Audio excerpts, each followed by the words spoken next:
करें स्टार्ट। जय श्री राम बच्चों।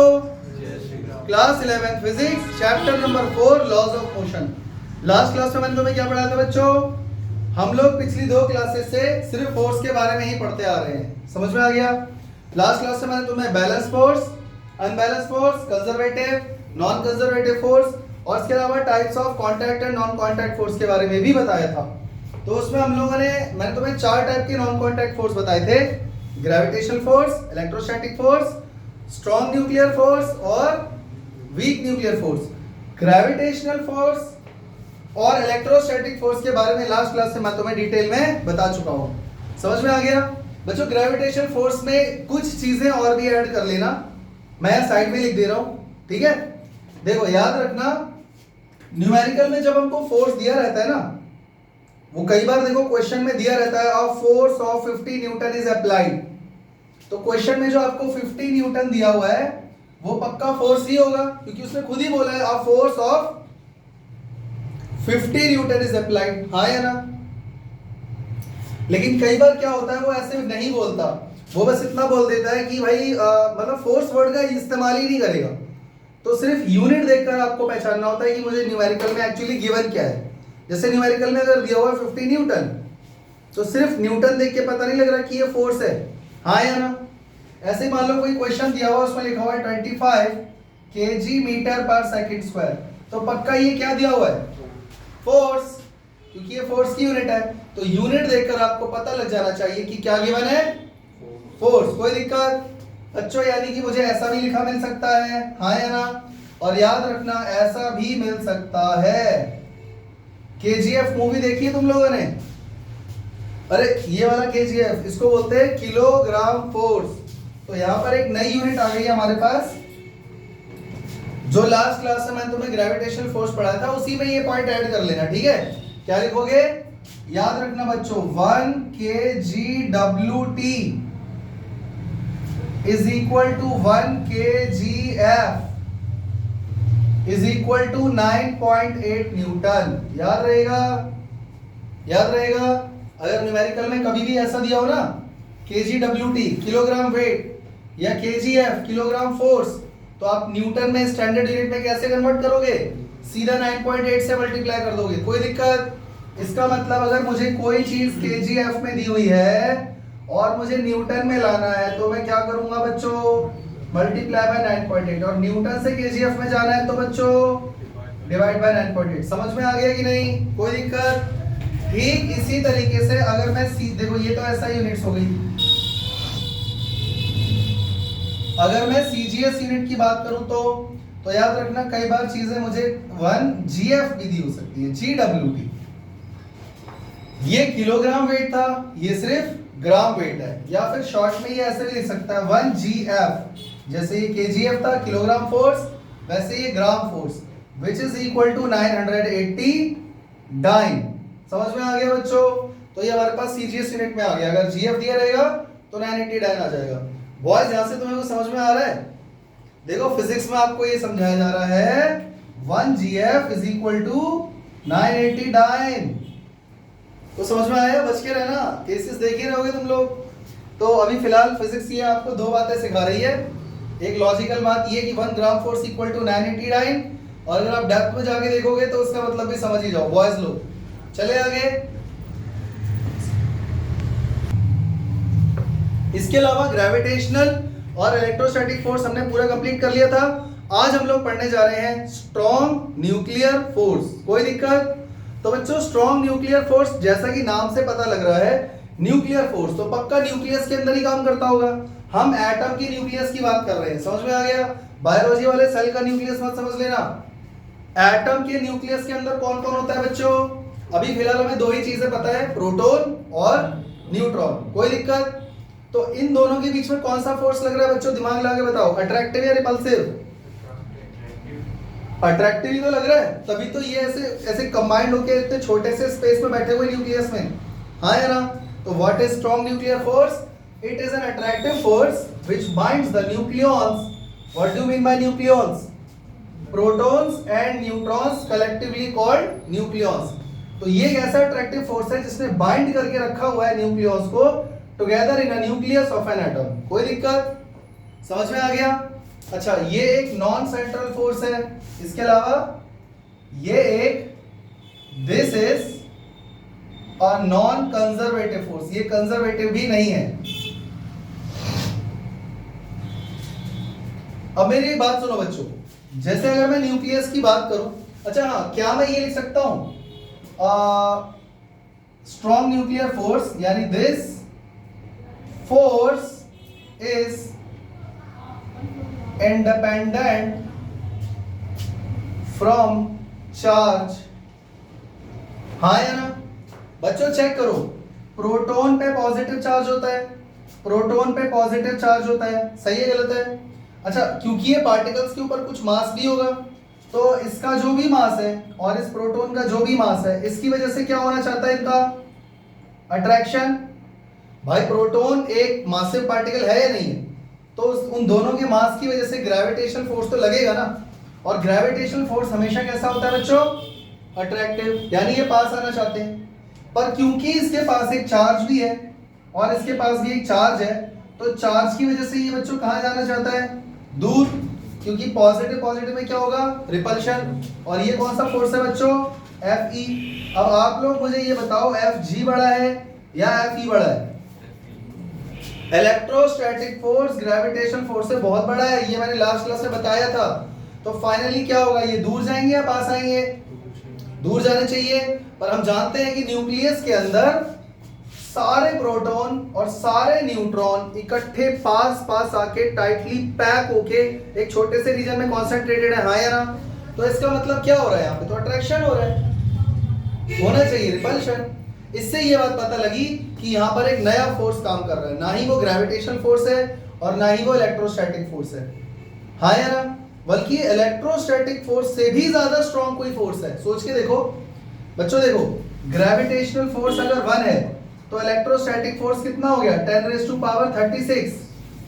और ये जिस फोर्स की हम बात कर रहे हैं वो इलेक्ट्रोस्टैटिक फोर्स से भी स्ट्रॉन्ग होना चाहिए, हाँ या ना? क्योंकि इलेक्ट्रोस्टैटिक फोर्स के अकॉर्डिंग तो ये दूर जाने चाहिए, पर न्यूक्लियस के अंदर प्रोटॉन और न्यूट्रॉन साथ साथ बैठे हुए हैं, इसका मतलब ये हुआ कि ये उससे भी स्ट्रॉन्ग है। तो याद रखना, ये जो फोर्स है ये ग्रेविटेशनल फोर्स के रेस्पेक्ट में कितना स्ट्रॉन्ग है? 10⁻38। और इलेक्ट्रोस्टैटिक फोर्स के रेस्पेक्ट में कितना स्ट्रॉन्ग है? 100 टाइम्स। कोई दिक्कत? समझ में आ गया? तो ये सारी चीजें मैं यहाँ पे मेंशन कर दे रहा हूं।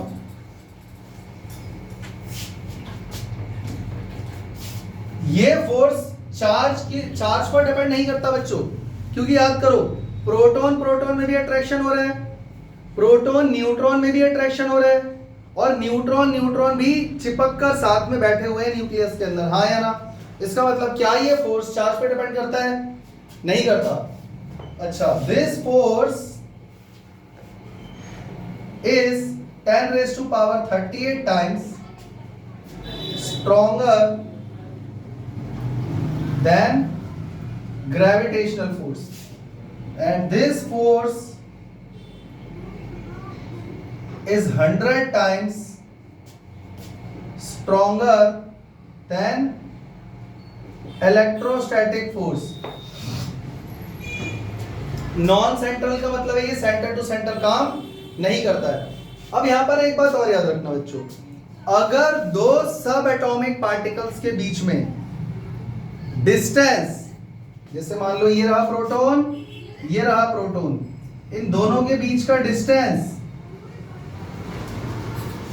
अगर 0.5 फर्मी मीटर FM से कम है तो इनके ऊपर लगेगा अट्रैक्टिव फोर्स, मतलब स्ट्रॉन्ग न्यूक्लियर फोर्स। और अगर 0.5 FM फर्मी मीटर से ये ज्यादा हो गया तो इसमें लग जाएगा अट्रैक्टिव फोर्स। मेरी बात समझ में आ गई?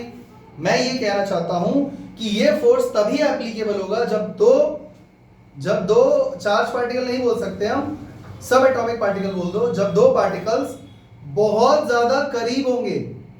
और किस रेंज में होने चाहिए? 10⁻⁻15 फर्मी मीटर। समझ में आ गया? ये फोर्स सिर्फ तभी काम करता है जब दो पार्टिकल्स फर्मी मीटर की रेंज में हो, क्योंकि अगर उससे थोड़ा सा भी दूर हो गए तो फिर ये फोर्स काम नहीं करेगा, तो उस केस में फिर रिपल्शन लगने लगेगा और वो दूर चले जाएंगे, तब इलेक्ट्रोस्टैटिक फोर्स काम करने लग जाएगा। समझ में आ गया? यानी कि this is a short range order force, ये एक शॉर्ट रेंज ऑर्डर फोर्स है। तो इसकी रेंज कितनी है बच्चों? रेंज है बच्चों अप्रोक्सीमेटली 10 पावर माइनस या इससे less. Range is, it's range is less then this value. लिख लोगे ना स्टेटमेंट डाल के? यार एक काम करता हूं, फिर मिटा के दोबारा लिखना पड़ेगा। आप इसको ऐसे लिख लेना, the range of this force is less than 10 power 15 minus 15 metre. और 10 पावर माइनस 15 मीटर को क्या बोलते हैं बच्चों? Fermi metre. फर्मी मीटर से भी कम डिस्टेंस होना चाहिए पार्टिकल्स के बीच में, तभी ये फोर्स काम करेगा। Otherwise if distance is more than, if distance between the two subatomic particles is more than 0.5 fm, then there will be क्या हो जाएगा? repulsion between two subatomic particles,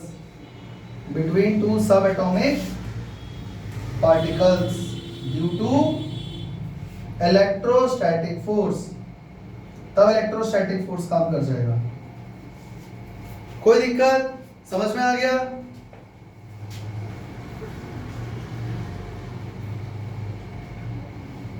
ठीक है, क्लियर हो गया? अब चलते हैं आगे। अब यहां से बच्चों दिमाग लगाओ। अब याद रखना सबसे वीक फोर्स कौन सा है बच्चों? ग्रेविटेशनल। उससे स्ट्रॉन्ग कौन सा है बच्चों? वीक न्यूक्लियर फोर्स, जो अभी हमने नहीं पढ़ा है, अभी हम पढ़ने वाले हैं। इससे स्ट्रॉन्ग कौन है बच्चों? Electrostatic force. और सबसे स्ट्रॉन्ग है स्ट्रॉन्ग न्यूक्लियर फोर्स। कोई दिक्कत? अगर मान लो ग्रेविटेशन फोर्स 1 है तो वीक न्यूक्लियर फोर्स है 10 raise to power 25 times. Electrostatic force इसके रिस्पेक्ट में 10 रेज़ टू पावर 36 टाइम्स। और strong nuclear force 10 raise to power 38 times. कोई दिक्कत? समझ में आ गया? एक बार फिर से बता देता हूं मैं तुम्हें। ये जो स्ट्रॉन्ग न्यूक्लियर फोर्स है, ये एटम के न्यूक्लियस के अंदर न्यूक्लियॉन्स को बाइंड करने में लग रहा है। उसको बाइंड करके इकट्ठा करके पास पास चिपका के रखने में यूज हो रहा है। समझ में आ गया? और ये ना ही ग्रेविटेशनल फोर्स है, ना ही इलेक्ट्रोस्टैटिक फोर्स है। वो मैं तुम्हें बता चुका हूं क्यों। ये एक नया फोर्स है। इसकी रेंज बहुत कम है। इसकी रेंज 10 पावर माइनस 15 मीटर की रेंज में ही काम करता है। अगर थोड़ा सा भी डिस्टेंस बढ़ गया तो रिपल्शन स्टार्ट हो जाएगा, इलेक्ट्रोस्टैटिक फोर्स लग जाएगा। समझ में आ गया? और इसमें एक चीज और मैं ऐड करना चाह रहा था, अभी मुझे फिलहाल याद नहीं आ रही है। हाँ, ये फोर्स पक्का इनवर्स स्क्वायर लॉ फॉलो नहीं करता होगा। जैसे ग्रेविटेशनल फोर्स तुमने देखा था ना, F inversely proportional to r square था, लास्ट क्लास में बताया था। इलेक्ट्रोस्टैटिक फोर्स में भी F inversely proportional to r square था। इसका मतलब ये है अगर r बढ़ेगा तो F बहुत तेजी से घटेगा। हाँ या ना? स्क्वायर की स्पीड से। अगर डिस्टेंस डबल हो गया तो फोर्स 4 टाइम्स कम हो जाएगा। अगर डिस्टेंस दो पार्टिकल्स के बीच में 3 गुना बढ़ गया तो फोर्स 9 टाइम्स रिड्यूस हो जाएगा। यही है ना स्क्वायर लॉ का मतलब। लेकिन यहां पर तो जरा सा भी अगर डिस्टेंस बढ़ गया, इस केस में तो जरा सा भी अगर डिस्टेंस बढ़ गया तो फोर्स बहुत तेजी से कम हो रहा है। हाँ या ना? Strong nuclear force. तो इसका मतलब ये हुआ this force is does not follow inverse square law। ये force inverse square law follow नहीं करता। whereas it follows some higher power of inverse of distance between nucleons। समझ में आ गया? मतलब ये वाला जो फोर्स है पक्का 1/r⁴, r⁴ या r⁴ ऐसा कुछ रहा होगा, क्योंकि जरा सा भी डिस्टेंस अगर बढ़ रहा है तो फोर्स बहुत तेजी से कम हो रहा है, ना कि स्क्वायर की स्पीड से। समझ में आ गया? इसीलिए स्क्वायर इनवर्स लॉ फॉलो नहीं करता, बल्कि कुछ हायर पावर फॉलो करता होगा, हाँ या ना। अच्छा, दो प्रोटॉन के बीच में जो अट्रैक्टिव फोर्स है, स्ट्रॉन्ग न्यूक्लियर फोर्स की बात कर रहा हूं, और दो न्यूट्रॉन के बीच में जो अट्रैक्टिव फोर्स है, या फिर प्रोटॉन और न्यूट्रॉन के बीच में जो अट्रैक्टिव फोर्स है, वो अलग अलग है या सेम है? वो सेम है बच्चों। पूछो क्यों? क्योंकि ये चार्ज पर डिपेंड नहीं करता। This force is independent from charge. इससे पता चलता है strong nuclear force between two protons, इसको पूरा लिख लेना, protons comma two neutrons and a proton and neutron is same। समझ में आ गया? और चाहो तो तुम ये वाला पॉइंट इसके साथ लिख सकते हो, this force is independent from the charge। कोई दिक्कत? समझ में आ गया? चले आगे। अब हम लोग पढ़ने जा रहे हैं बच्चों वीक न्यूक्लियर फोर्स। देखो नाम से तो समझ में आ ही गया होगा, न्यूक्लियर फोर्स है तो न्यूक्लियर रेंज में ही काम करेगा। पर ये कौन सा फोर्स है और कैसे काम करता है? तो बच्चों मैं तुम्हें आज एक बात बता देता हूं कि एटम के न्यूक्लियस के अंदर, देखो अभी तक हमने 3 सब एटॉमिक पार्टिकल पढ़े हैं, प्रोटॉन, इलेक्ट्रॉन और न्यूट्रॉन, लेकिन इसके अलावा भी बहुत सारे पार्टिकल्स होते हैं जैसे, और ये सारे न्यूक्लियस के अंदर होते हैं बच्चों, जैसे alpha particle, beta particle, neutrino, anti neutrino, positron, meson, quarks. Quarks दो टाइप के होते हैं बच्चों, up quark, down quark, bosons, ऐसे ही बहुत सारे पार्टिकल्स होते हैं, गामा पार्टिकल्स। समझ में आ रहा है? यानी न्यूक्लियस के अंदर से बहुत सारे पार्टिकल्स रेडिएट हो सकते हैं। समझ में आ गया? तो बच्चों इस दुनिया में कुछ एलिमेंट ऐसे हैं, पीरियोडिक टेबल में मैंने तुम लोगों को एलिमेंट्स के बारे में बताया था ना, यूरेनियम या एक्टिनॉइड्स वाली लाइन के अंदर एफ ब्लॉक में एक्टिनॉइड से बहुत सारे एलिमेंट रेडियो एक्टिव है। अगर वो रेडियो एक्टिव है तो पक्का उनके अंदर से कुछ पार्टिकल्स निकल रहे होंगे, यही है वो पार्टिकल्स, यही निकलते हैं। समझ में आ गया? तो इसके बारे में ज्यादा डेप्थ में जाकर अभी कोई फायदा नहीं है, और मैं तुम्हें ये बता देता हूं कि जैसे मान लो कोई बहुत ही अनस्टेबल न्यूक्लियस है, अब क्योंकि वो स्टेबल नहीं है तो वो स्टेबल होना चाहता है, स्टेबल होने के लिए वो क्या कर रहा है, अपनी एनर्जी को लेस कर रहा है। एनर्जी जितनी लेस उतना ही ज्यादा वो स्टेबल। तो अपनी एनर्जी लेस कब कैसे होगी? जब एनर्जी को रिलीज करेगा। तो वो क्या रिलीज करता है? कुछ पार्टिकल्स। समझ में आ गया? और उन पार्टिकल्स के बीच में जो फोर्स लगता है उसको हम क्या बोलते हैं? Week nuclear force. समझ में आ गया? तो मैं यहाँ पे क्या लिखने जा रहा हूं, देखो अगर पूरी कहानी लिखूंगा ना तो बहुत टाइम लग जाएगा, मैं आपको बोल के बता दे रहा हूं, आप लिख लेना। An unstable nucleus wants to become a stable nucleus. For that it radiates some energy and particles. और पार्टिकल्स के आगे ब्रैकेट में क्या लिखोगे?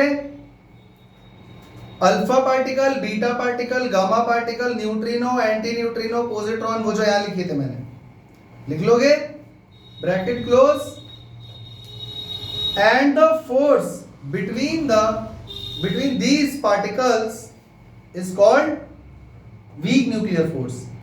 इन पार्टिकल्स के बीच में जो फोर्स लग रहा है उसको हम क्या बोलते हैं? Week nuclear force. समझ में आ गया? एनी फोर्स, तो शॉर्ट में मैं यहां पर ये क्या, मैं कुछ और लिख रहा हूं, जो मैंने अभी बोला है वो तो तुम्हें लिखना ही है, उसके अलावा ये लिख देना, any force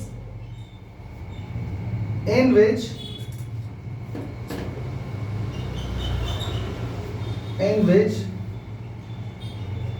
elementary particles like neutrino and anti-neutrino are involved, then that force is called weak nuclear force. समझ में आ गया? और ये रिलीज होते ही क्यों है? क्योंकि एक अनस्टेबल न्यूक्लियस स्टेबल होना चाहता है. कोई दिक्कत? अब बच्चों इसमें याद रखना, this is a short range force. ये एक शॉर्ट रेंज फोर्स है. इसकी रेंज भी वही है बच्चों, 10⁻⁻15 मीटर यानी फर्मी मीटर. ठीक है. This force is 10⁻25 times stronger than gravitational force. समझ में आ गया? इतना लिख लेना, इतना काफी है. चले आगे बच्चों. तो बच्चों जितने भी टाइप के फोर्स होते हैं मैंने ऑलमोस्ट अपनी तरफ से कोशिश करी है कि मैं तुम्हें सबके बारे में बता दूं. मैंने बता दिया है. इसके अलावा अब हम बात करने जा रहे हैं फॉर्मूले के बारे में. फोर्स का फॉर्मूला आखिर होता क्या है? तो बच्चों फोर्स का कोई एक फॉर्मूला तो है नहीं. अलग अलग चैप्टर में अलग अलग बहुत सारे फोर्स के फॉर्मूले दिए हुए हैं जो मैं यहाँ तुम्हें लिखकर बता रहा हूँ. जैसे बच्चों F = ma, अब ये भी तुमने पढ़ा है. मैंने तुम्हें एक फॉर्मूला बताया था, F = K dp/dt, rate of change of momentum. हाँ या ना? एक फॉर्मूला मैंने तुम्हें ये भी बताया था, m dv/dt plus v dm/dt, जब मास कांस्टेंट नहीं होता है. अच्छा, इसके अलावा एक फॉर्मूला तुमने ये भी देखा होगा, mv²/r. याद है कि भूल गए? Centripetal force. Centripetal force. इसके अलावा अगर ग्रेविटेशनल फोर्स लग रहा है तो किसी ऑब्जेक्ट का वेट mg, वो भी एक फोर्स ही है. हाँ या ना? इसके अलावा फोर्स के और फॉर्मूले कोई पता है तुम लोगों को बच्चों? 6π∗rv, जो कि स्ट्रोक्स लॉ है. Strokes law. अभी फिजिक्स का पार्ट 2 फ्लूइड मैकेनिक्स के अंदर एक चैप्टर आएगा जहां फोर्स का ये फॉर्मूला है. ठीक इसी तरीके से F = -ηA dv/dx, ये भी एक फोर्स का फॉर्मूला है. और ये है विस्कोसिटी का, विस्कस फोर्स. Viscous force. तो ऐसे ही फोर्स के बहुत सारे फॉर्मूले हम लोगों को पढ़ने हैं. तो फोर्स का कोई एक फॉर्मूला नहीं है आपको अलग. जैसे फ्रिक्शनल फोर्स, फ्रिक्शन भी एक फोर्स है. F = μr, ये फ्रिक्शनल फोर्स हो गया. Frictional force. F = -kx, ये स्प्रिंग फोर्स हो गया. स्प्रिंग भी तो फोर्स लगाती है ना. अच्छा, F = T, T for tension. मान लो रस्सी में खिंचाव है, आप रस्सी से कोई चीज बांध के खींच रहे हो, तो क्या रस्सी तनी हुई रहती है? तनी हुई मतलब सीधी, टाइट, स्ट्रेच. तो यानी रस्सी में एक टेंशन है. टेंशन मतलब खिंचाव. समझ गए ना? वो भी एक फोर्स ही होता है. समझ में आ गया? तो बच्चों फोर्स के कितने फॉर्मूले हुए? अनगिनत, पता नहीं कितने सारे. समझ में आ गया? तो ये सारे भी लिख लेना, आने वाले चैप्टर्स में तुमको ये पढ़ना पड़ेगा. इसके अलावा एक और बात मुझे बतानी है बच्चों. देखो, जैसे हम लोग को ये पता है कि फिजिक्स में हम लोग या तो हॉरिजॉन्टली काम करते हैं या तो वर्टिकली काम करते हैं. हाँ या ना? पर अगर हमें किसी पॉइंट पर ऐसा फोर्स दिया हुआ है इस तरीके से F, तो मैंने तुम्हें इसको कई बार 2 कंपोनेंट्स पे रिजॉल्व करना सिखाया है. तो एक इसका हॉरिजॉन्टल कंपोनेंट बनेगा, एक इसका वर्टिकल कंपोनेंट बनेगा. समझ में आ गया? मान लो ये F इधर जा रहा है और यहाँ पर एंगल बन रहा है थीटा, तो ये वाला फोर्स क्या बन जाएगा बच्चों? F cos थीटा, और ये बन जाएगा F sin थीटा. क्योंकि फिजिक्स में ये जो टेढ़ी मेढ़ी लाइनें हैं ना, ये हमें समझ में नहीं आती. हम या तो हॉरिजॉन्टल चीज चाहते हैं या फिर वर्टिकल. तो मुझे इस F से बहुत प्रॉब्लम है. मैंने इसको वर्टिकल और हॉरिजॉन्टल कंपोनेंट में डिवाइड कर दिया। अब मुझे इसकी कोई जरूरत नहीं है। समझ में आ गया? अब पता कैसे चलेगा कि कहां पे साइन और कॉस आएगा? जिस कंपोनेंट के साथ एंगल थीटा बन रहा है वहां कॉस लगा देना और दूसरा वाला साइन हो जाएगा। कोई दिक्कत?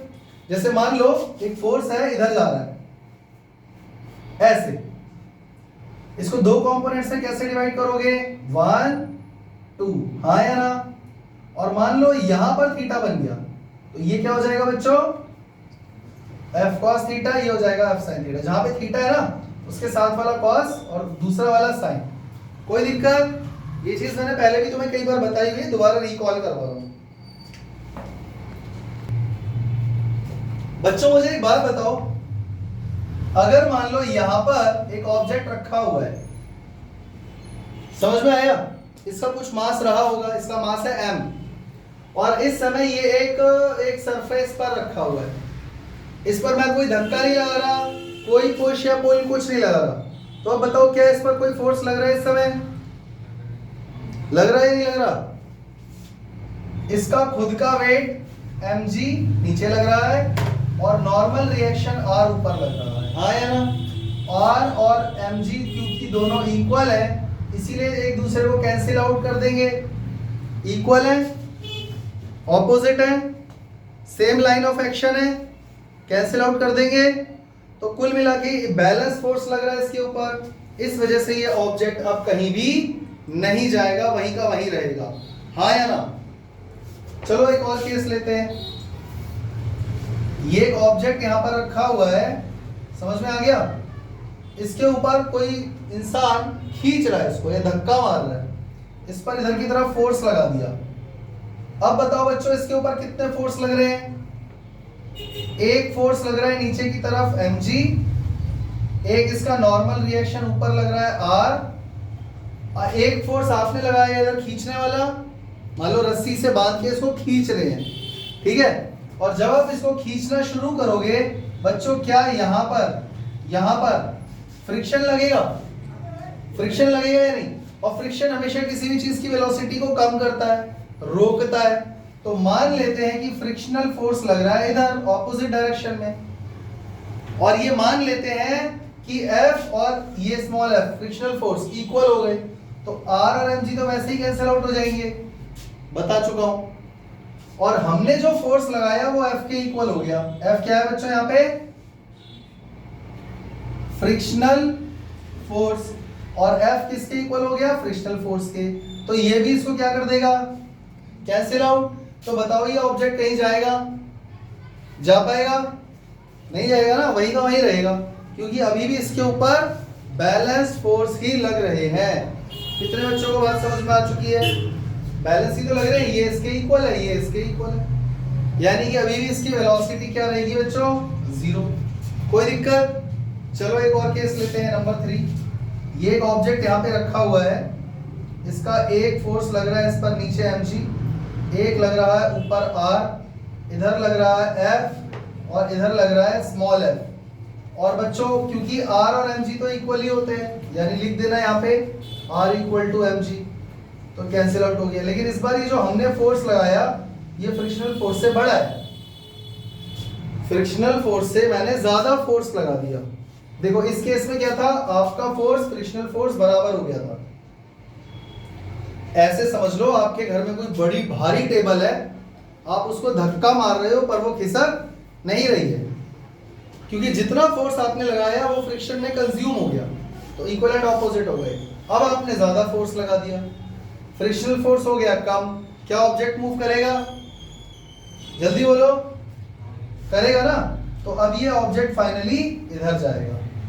और याद रखना F बड़ा है या small f? Capital F।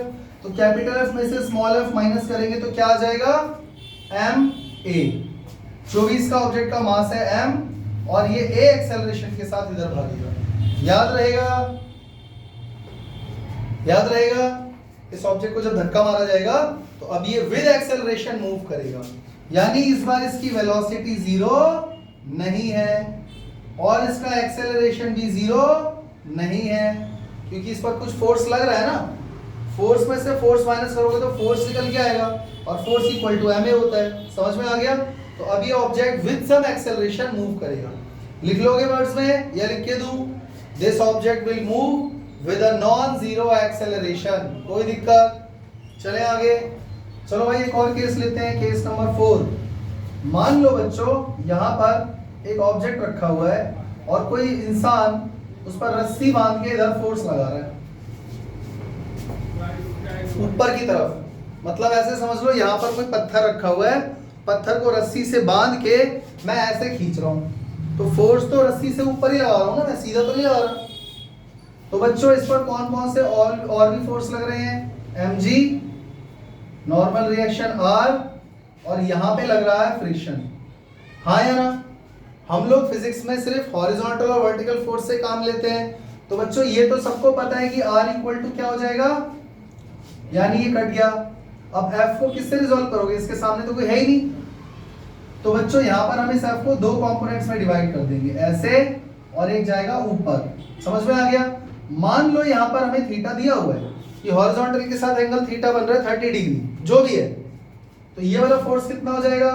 f cos theta, और ऊपर वाला कितना हो जाएगा? f sin theta. तो अब ये कैंसिल आउट नहीं होगा, अब ये कैंसिल आउट नहीं होगा, क्योंकि बच्चों अब इस f का काम खत्म हो गया। हमने इसको दो कंपोनेंट में रिजॉल्व कर लिया। अब आप चेक करो, r और f sin थीटा दोनों ऊपर जा रहे हैं, तो ये दोनों मिलकर mg को सपोर्ट करेंगे, यानी r plus f sin theta मिलकर किसको सपोर्ट कर रहे हैं? पहली इक्वेशन आ गई। और बच्चों चेक करो, फ्रिक्शनल फोर्स को कौन बैलेंस कर रहा है? f cos theta. ये दूसरी इक्वेशन आ गई। तो फिर आपको इक्वेशंस की मदद से इसको सॉल्व करके आगे वैल्यूज फाइंड करनी होगी, अगर क्वेश्चन दिया होगा तो। कोई दिक्कत? इसके बाद आगे चलते हैं नंबर 5। मान लो बच्चों यहाँ पे रस्सी से कोई ऑब्जेक्ट बंधा हुआ है 5 kg का, तो क्या रस्सी में टेंशन आएगी? जल्दी बोलो। कोई 5 किलो की वस्तु रस्सी से बांधकर मैंने छत से लटका दी, समझ गए? क्या रस्सी में टेंशन होगी? रस्सी में खिंचाव होगा? रस्सी तनी हुई होगी? हाँ। और वो टेंशन किसके इक्वल होगा? mg के इक्वल। किसके इक्वल होगा बच्चों? mg के इक्वल। कोई दिक्कत? m की वैल्यू कितनी है? 5। g की वैल्यू कितनी है? 9.8। तो टेंशन कितना आ गया? 50 न्यूटन। 9.8 लोगे तो 49 न्यूटन आ जाएगा, वो कर लेना। कोई दिक्कत? यानी रस्सी में जो टेंशन होती है वो भी एक प्रकार का फोर्स ही होता है। कितने बच्चों को ये बात समझ में आ चुकी है? चले आगे। इसके बाद एक केस और मैं समझाना चाहता हूं, नंबर 6। मान लो बच्चों ये छत पे हमने रस्सी को ऐसे सीधा एक मासिव ऑब्जेक्ट इसकी तरह बांधा हुआ है, पर किसी ने क्या करा, इसको यहां से पकड़ के इधर खींच दिया, तो क्या ये ऐसा हो जाएगा?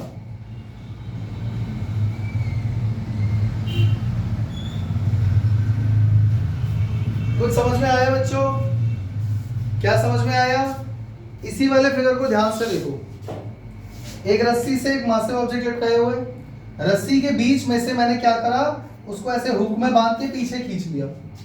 मतलब कि मैंने फोर्स लगा के इस रस्सी को इधर खींच रखा है, समझ गए? तो चेक करो, इसमें जो टेंशन आएगी वो किसके इक्वल होगी? mg के, नो डाउट। यहाँ ये जो टेंशन है T1 है, पर यहाँ पर जो टेंशन होगी वो तो T2 होगी, उसकी वैल्यू हमें नहीं पता। तो बच्चों मैंने बताया था ना, इसको दो कंपोनेंट्स में डिवाइड करोगे, ऐसे और ऐसे। हाँ या ना? तो तुम्हें कोई ना कोई एंगल जरूर दिया होगा। मान लो मुझे ये एंगल दिया हुआ है थीटा, तो चेक करो ये वाला एंगल भी थीटा हो गया, ऑल्टरनेट इंटीरियर एंगल। अगर ये थीटा है तो जरा चेक करो, T2 cos थीटा हो जाएगा ये, और ये क्या हो जाएगा? T2 sin theta. इसका खेल खत्म। अब यहां पर इक्वेशन क्या बनी? T2 sin theta is equal to T1 which is equal to mg, equation 1। और F किसके इक्वल हो गया? समझ में आ गया? इस तरह की प्रॉब्लम से सामना करना पड़ सकता है, न्यूमेरिकल्स आते हैं। तो अगर ये कॉन्सेप्ट आपको क्लियर है तो कर पाओगे। कॉन्सेप्ट क्लियर नहीं है तो कभी नहीं कर पाओगे। कोई दिक्कत? चलें आगे। अब हम लोग स्टार्ट करने जा रहे हैं बच्चों लैमीज थ्योरम। लैमीज थ्योरम बहुत ही इंपॉर्टेंट चीज है बच्चों, ध्यान से देख लो। अगर लैमीज थ्योरम का यूज नहीं भी करोगे तो भी आंसर आ जाता है, कोई बड़ी बात नहीं है, लेकिन इससे थोड़ा हमारा काम आसान हो जाता है। समझ में आ गया? जैसे मान लो ये एक पॉइंट है, इस पर 3 फोर्स लग रहे हैं, 1 2 3। समझ में आ गया बच्चों? ये है हमारा F1, ये है F2 और ये है F3, और इन तीनों के बीच का एंगल क्या है बच्चों? अल्फा, बीटा और गामा। एक ऑब्जेक्ट पे कितने फोर्स लग रहे हैं बच्चों? 3। डायरेक्शन तुम्हारे सामने है और एंगल भी मैंने बना दिया F1 F2 के बीच में, F2 F3 के बीच में और F3 F1 के बीच में। सही है? तो अगर आपको ये तीनों फोर्स फाइंड करने हो तो क्या करोगे बच्चों? याद रखना, F1 अगर लिख रहे हो, अगर आपने F1 लिख दिया है तो F1 के डिनोमिनेटर में क्या आएगा बच्चों? साइन अल्फा, मतलब वो वाला एंगल जो F1 के ऑपोजिट में है, जो F1 के ऑपोजिट में है। सही है गलत है? इस हिसाब से बच्चों F2 के अपॉन में कौन सा एंगल आना चाहिए? जल्दी बोलो। F2 के अपॉन में कौन सा एंगल आना चाहिए? बीटा या साइन बीटा? Sign beta. और F3 का ऑपोजिट कौन है बच्चों? गामा। तो यहां पर आ जाएगा साइन गामा। जैसे ही आप इसे सॉल्व करोगे आपकी F1 F2 F3 की वैल्यू आराम से आ जाएगी, और न्यूमेरिकल अगर हम इसका उठाकर करेंगे तो हमको और अच्छे से समझ में आएगा। यही है बच्चों लैमीज थ्योरम। कोई दिक्कत? कॉपी में लिख लोगे, पर अगर इससे रिलेटेड न्यूमेरिकल अगर हमने नहीं करे तो ये थ्योरी पढ़ने का कोई फायदा नहीं है। तो आज मैं सिर्फ फोर्स को खत्म करना चाहता हूं। तो मुझे लगता है मैंने फोर्स के बारे में ऑलमोस्ट जितनी भी चीजें थी सारी तुमको बता दी हैं। नेक्स्ट क्लास से हम लोग लॉज ऑफ मोशन पढ़ने जा रहे हैं, यानी न्यूटन का first law, second law, third law. Next class से हम लोग स्टार्ट कर देंगे। यहाँ तक की कहानी बच्चों समझ में आ गई? कोई दिक्कत? तो मिलते हैं अगली क्लास से, तब तक के लिए जय हिंद, जय श्री राम।